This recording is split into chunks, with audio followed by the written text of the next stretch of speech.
29টা দল একজুট হয়েছে, ভোট আর ভাগাভাগি হবে না। নরেন্দ্র ভাই মোদিও বুঝে গেছে বিদায় আসন্ন, এবার দিল্লিতে সরকার হবেই, এটা নিশ্চিত।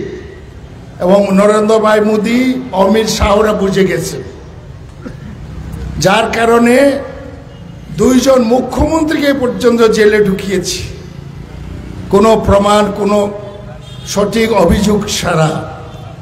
এবং সেখানে দেখা গেছে ওই অঞ্চলে যারা হিন্দি ভাষী, ওইখানে বিজেপির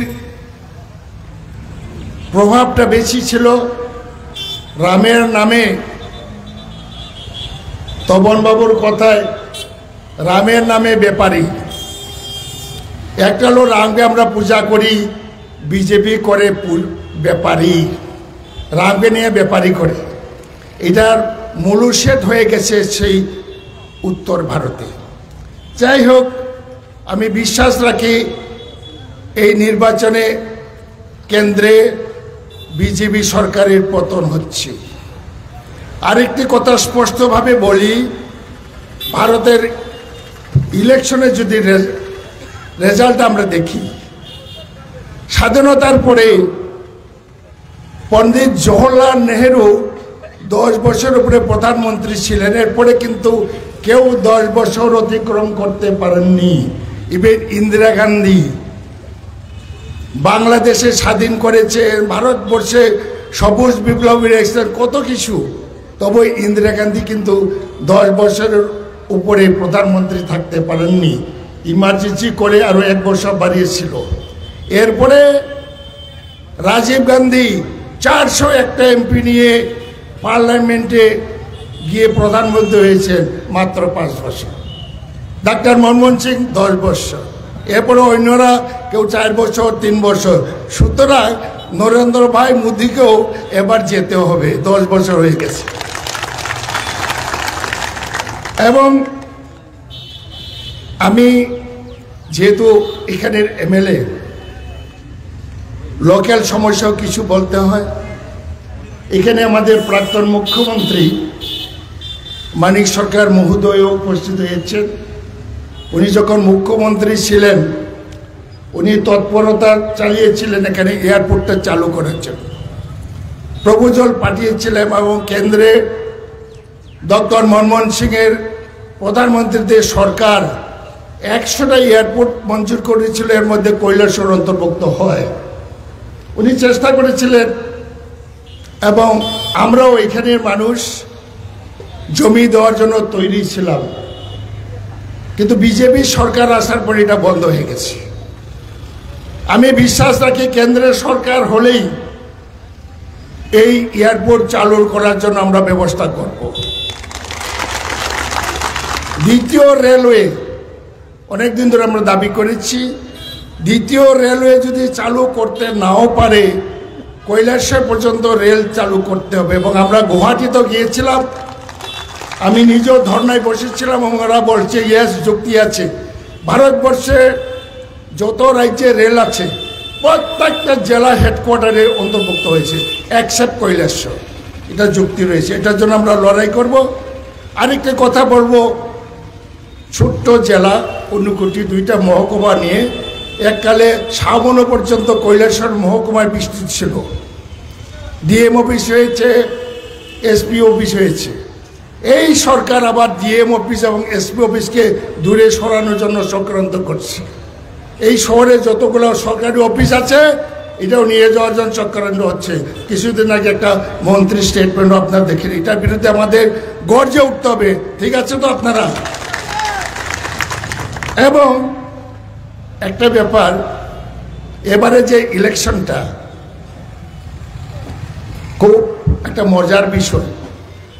বিজেপি, আমি এই কারণে ত্রিপুরা যে মহারাজা প্রদ্যুৎ কিশোর দেববর্মাকে অসংখ্য প্রশংসা করি, কারণ বাংলা একটা প্রবাদ আছে না, 1 ঢিলে 2 পাখি মারা হয়।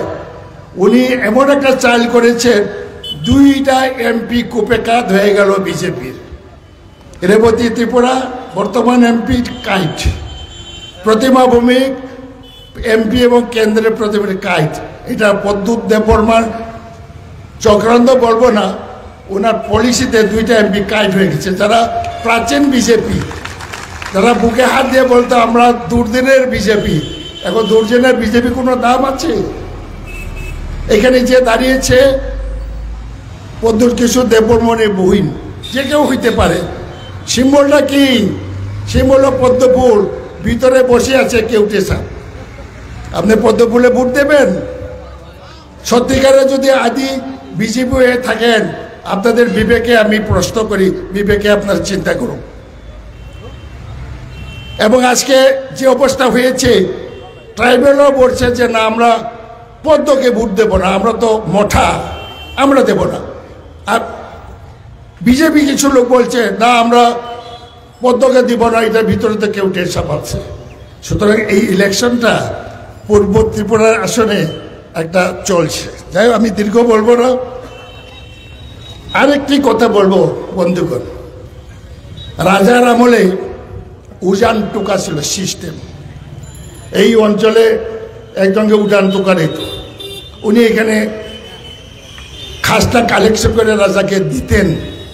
কিন্তু আমাদের এখানে একজন উজান টুকা এসেছে চণ্ডীপুরে, চণ্ডীপুরে একজন উজান টুকা, উনি এখান থেকে এমন কালেকশন করছেন রাজাকে দেওয়ার জন্য। আমি একটা এক্সাম্পল দেই যে কীরকম কালেকশন। আমাদের প্রাক্তন মুখ্যমন্ত্রী কতদিন শাসন করেছে, উনিও কোনো ভাবতেই পারেনি।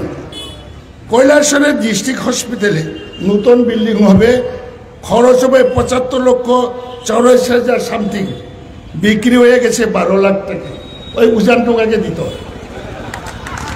এরপরে ডিস্ট্রিক্ট হসপিটালের বাউন্ডারি ওয়াল এখানে বিক্রি হয়ে গেছে ৫২ লক্ষ থেকে একটু বেশি, বললাম না, ১১,২৫,০০০ টাকায় বিক্রি, ওই উজান টুকাকে দিয়েছে, ওই চণ্ডীপুরের উজান টুকা। কারা কারা পেয়েছে তারাও জানে, এখানে অনেকেও আছে। এরকম তো আমরা জীবনে শুনি নাই ত্রিপুরার ইতিহাসে।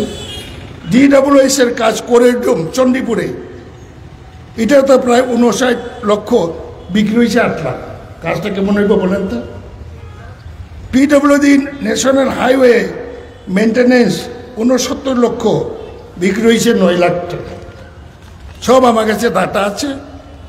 মূর্তেশ্বরা রোড মেনটেন্যান্স ৮২ লক্ষ টাকা, ৩,০৮৩, বিক্রি হয়েছে ১২ লাখ টাকা। এটা শ্রীরামপুরে একজনে কিনছে, নাম বলবো না। DWS শুনছেন কোনোদিন কোনো মিনিস্টার বা উজান টুকা, আমি উজান টুকা দিয়েছি মিনিস্টার বলি না, এইরকম কালেকশন শুনছেন? আমিও তো মিনিস্টার ছিলাম, তপন বাবু কত, বৈদ্যনাথ বাবু মিনিস্টার ছিলেন, কোনোদিন শুনছেন? ১.৫ বছরে সরকারি যে কোষাগার শূন্য করছে। DWS RIP ৯৩,৬৫,০০০, বিক্রি হয়েছে ১২ লাখ টাকা। কুমারঘাটের একজন ঠিকাদার কিনছে। দেবরাজসরাতে ১,৩০,০০,০০০ টাকা, বিক্রি হয়েছে ১১ লক্ষ টাকা। কে কিনছে আমার কাছে নাম আছে, বলবো না। চণ্ডীপুরে ব্লকের বিল্ডিং এখনো কিন্তু টেন্ডার হয়নি, বিক্রি হয়ে গেছে ১০ লাখ টাকা, টেন্ডার করার আগেই। এই অবস্থা সংক্ষেপে বললাম, বেশি বলবো না, অনেকটা আমার কাছে আছে ডিটেলস। কোটি কোটি টাকা লুট করা হচ্ছে, তার বিরুদ্ধে আমাদের গর্জে উঠতে হবে। যুবকদের বলবো যে এবার আমি তোমাদের পাশে আছি MLA হিসাবে, মোকাবিলা করতে হবে। পারবেন তো? এইভাবে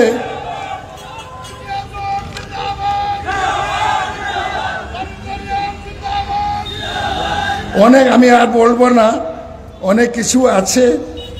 এইভাবে প্রত্যেকটা টেন্ডার, এই তো ১ সপ্তাহ আগে 2টা টেন্ডার হয়েছে, এখনো হয়নি। 2টা ওয়ার্ক স্যাংশন হয়েছে, 25 লাখ উজান টুকাকে দিয়ে এসেছে। বুঝেননি উজান টুকা আমি কি বুঝতেছি? রাজার আমলে একটা এরিয়াতে জমিদার না, উজান টুকা বলতো আর কি। এই অবস্থা, আপনারা বিচার করবে কারে ভোট দেবেন। এবং কেন্দ্রের সরকারে আসার পর প্রত্যেকটাতে আমরা তদন্ত করাবো, প্রত্যেকটা তদন্ত করব। আর যারা বাইক বাহিনী, হেলমেট বাহিনী, এরা কিছু পায় না, পায়নি কোন তো সব উজান টুকার পকেটে চলে গেছে। যারা বাইক বাহিনী গুন্ডামি সন্ডামি করেছে ওরা তো কিছু পাচ্ছে না। এখানে তো 3-4 গ্রুপ হয়েছে বিজেপির মধ্যে, কেউ পাচ্ছে না। আমার সঙ্গে যোগাযোগ হয়। যাই হোক, আমি দীর্ঘ বলবো না, এইটুকুই বলতে চাই বন্ধুগণ, যে ইলেকশনে পূর্ব ত্রিপুরা সংগঠিত আসন আমারও ব্যক্তিগত অভিজ্ঞতা আছে। 2 বার আমি লোকসভা নির্বাচনে কংগ্রেস পার্টির এজেন্ট ছিলাম, সাবরুম থেকে ধর্মনগর পর্যন্ত আইডিয়া আছে। যা খবর পেয়েছি, পাহাড়ি বাঙালি সব জাতের মানুষ তৈরি আছে রাজেন্দ্র রিয়াকে জয়যুক্ত করার জন্য। এবং আমাদের এই কৈলাসহর চণ্ডীপুর থেকে, এই ডিস্ট্রিক্ট থেকে আমরা রেকর্ড ভোট চাই। কৈলাসহর কেন্দ্র থেকে রেকর্ড হবে তো?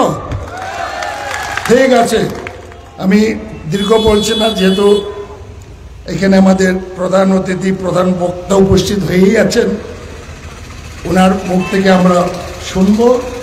আমি বিশ্বাস রাখি এই নির্বাচনে আমরা অবশ্যই জিতব এবং কেন্দ্রের সরকার হবেই। এটা আপনারা মনে মধ্যে নিয়ে যান। ত্রিপুরা কি হইব জানি না, কিন্তু দিল্লিতে সরকার হচ্ছে। এই যে পার্সেন্টেজ দিলাম সব এক হয়ে গেছে। আর দিল্লি সরকার হইলে আয়েরাম গয়ারাম পার্টি থাকবো নি। আমার হাতে তৈরি করা 10-11 জন MLA স্পিকার আছে এখানে, যোগাযোগ হইতো। এর হলো সুবিধাবাদী, যখন যেমন তখন তেমন। অপেক্ষা করেন। ধন্যবাদ, নমস্কার।